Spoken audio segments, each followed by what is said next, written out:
Hello বাচ্চো, welcome to Biohack NEET প্রস্তুতির জন্য বাংলা ইউটিউব চ্যানেল।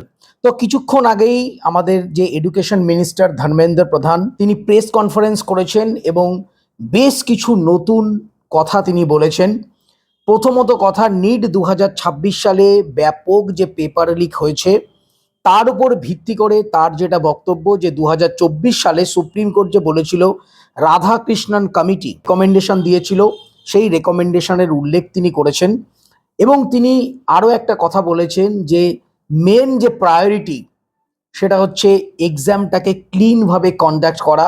যদিও এই কথার কোনো গুরুত্ব বা মূল্য নেই, অন্য কেউ হলে এতদিন রিজাইন দিয়ে দিত। তবে দেখো, এর ক্ষেত্রে কিছু বলা আমাদের দরকার নেই, কেননা সবাই বুঝতে পারছে কি ব্যাপার।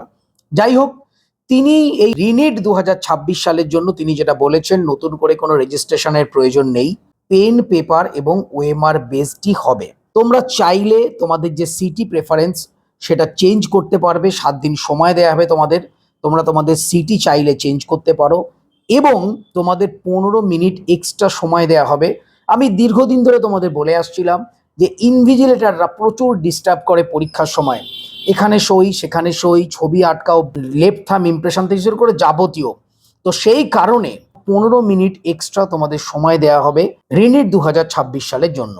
এবং সব থেকে বড় যেটা আপডেট সেটা হচ্ছে এরপর থেকে মানে নিট 2027 সাল থেকে ধর্মেন্দ্র প্রধান জানিয়ে দিয়েছে নিট 2027 সাল থেকে সিবিটি মোডেই এক্সাম হবে।